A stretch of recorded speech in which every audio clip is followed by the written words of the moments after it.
Salut à tous! Coucou! On est en Équateur et on va vous faire un nouveau top flop juste pour le Pérou. Voilà, donc il fait pas très beau, on en profite donc pour faire notre top flop. Et comme vous avez pu voir, je n'ai plus de barbe. Merci à mes copains de me l'avoir rasé. Bon, il y a des choses sûrement que si vous avez regardé la vidéo de Thierry Oriane qui reviendront certainement. Mais il y aura aussi toute la partie nord du Pérou qu'on a fait sans eux qui peut peut-être être là-dedans. Comme d'habitude, on vous rappelle, je sais pas ce qu'Audrey a marqué, elle ne sait pas ce que j'ai marqué. On démarrera par les flops 3 et on suivra par le top 3.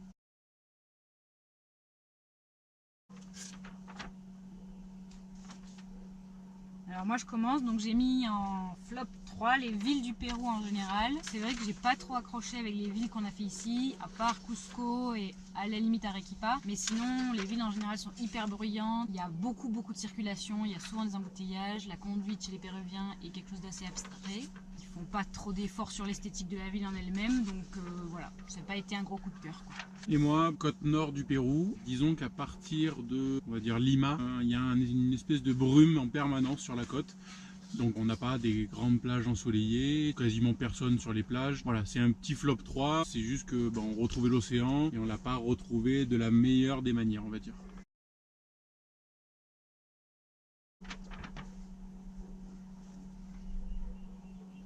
Thierry vous en avait parlé dans la vidéo qu'ils avaient fait avec Oriane en top flop.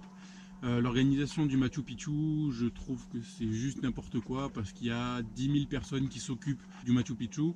Si on veut le faire par agence, du coup ça coûtera certainement plus cher, ils s'occuperont de tout.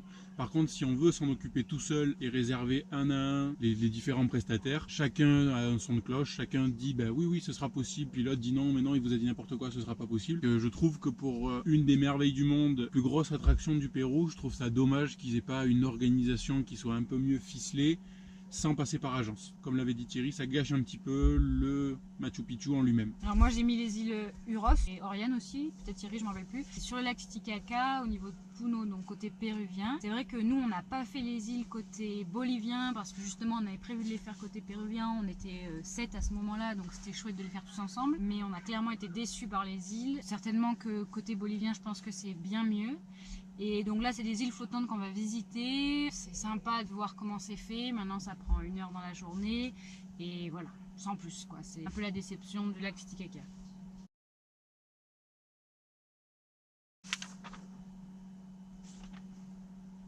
Je commence vite pour poursuivre ce que disait Audrey. Les îles Uros, oui, c'est un truc qui est juste touristique.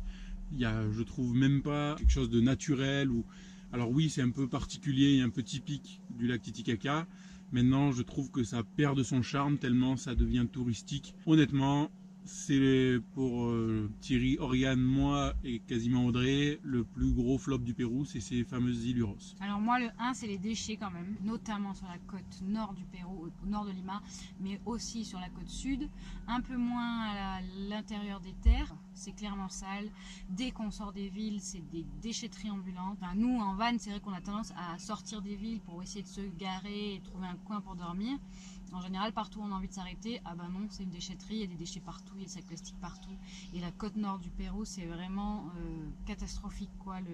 Le nombre de sacs plastiques et de toutes sortes de déchets qui traînent au bord des routes, c'est vraiment terrifiant. Donc, on va passer maintenant aux bonnes nouvelles, au top du Pérou.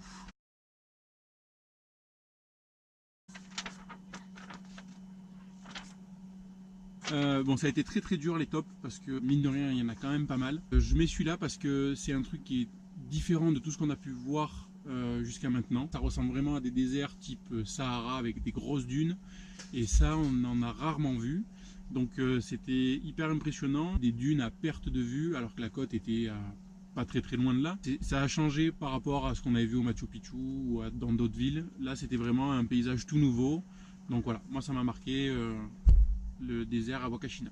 Moi c'est à côté, c'est la Laguna Morón, donc c'est plus pour le moment qu'on a passé que... Enfin, l'oasis est vraiment très belle, mais c'est vraiment pour le moment qu'on a passé. On était avec Thierry Oriane, on devait faire Paracas et finalement, contre-temps, on n'a pas pu le faire. On s'est rabattu entre guillemets sur cette Laguna Morón qui est une oasis au milieu du désert de sable. Et en fait, c'était vraiment chouette À l'inverse de l'Oasis de Ica, c'est qu'il n'y a vraiment personne, il n'y a pas d'hôtel, il n'y a pas de restaurant, il n'y a pas de magasin et il n'y a pas de touristes. Et puis donc on s'est mis tous les 4 là-bas, on a sorti les hamacs, on a passé l'après-midi là-bas, on a fait un feu le soir, on a fait griller les crevettes. Enfin voilà, on a vraiment passé un moment super sympa et c'est pour ce moment-là que je mets ça là.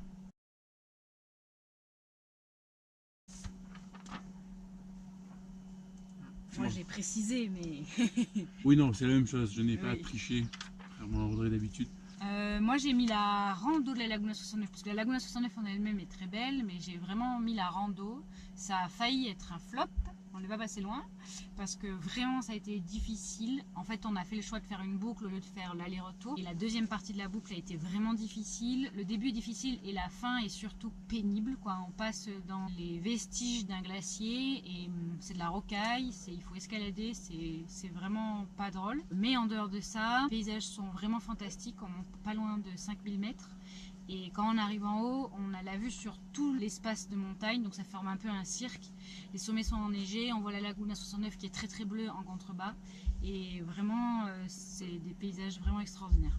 Même chose pour moi. Quand on est arrivé à la Laguna 69, c'était vraiment impressionnant. Je pense que quand on a continué donc la fameuse boucle et qu'on est monté de peut-être 200 ou 300 mètres en dénivelé, je pense que la vue qu'on avait de là, c'est pas loin d'être une des plus belles vues qu'on a eues de l'Amérique du Sud. Le bleu de la lagune avec les sommets enneigés et la différence qu'il y avait entre les deux, enfin, c'était juste fabuleux. Après oui, la rando était dure, et par contre le paysage, il vaut vraiment le coup, quoi. La Laguna 109, juste fou.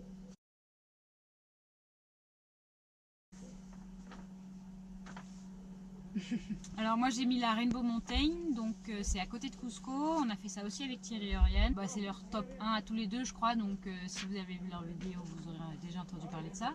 Oriane l'attendait beaucoup, moi j'avais un peu peur d'être un peu moins impressionnée parce qu'on en a vu des très très belles au nord de l'Argentine. Et au final, en arrivant en haut quand même, j'étais vraiment scotchée parce qu'on donne sur un mirador où on a une vue à 360 degrés et la vallée qu'il y a tout autour de cette montagne est vraiment magnifique. La montagne elle-même est jolie, mais c'est surtout la vallée qui m'a marquée et qui est vraiment très très belle.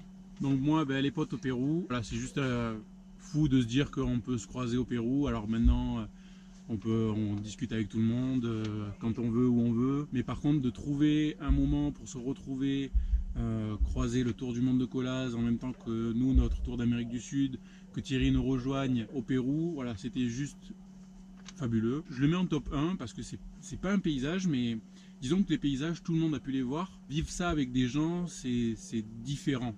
Disons que là, nous, on vit tous les jours avec Audrey, plein de trucs fantastiques. Mais de partager ça avec d'autres personnes, avec des potes en plus, c'est ce qui donne le petit goût en plus au voyage. Tous les barbecues qu'on a fait, le moindre truc qu'on faisait ensemble, en fait, donne une dimension autre. Et c'est des trucs tout cons, voilà, planter la tente à côté du camion, au milieu du désert, c'est tout con, mais voilà, de faire ça au Pérou avec son meilleur pote, c'est juste top. Donc voilà mon top 1 à moi.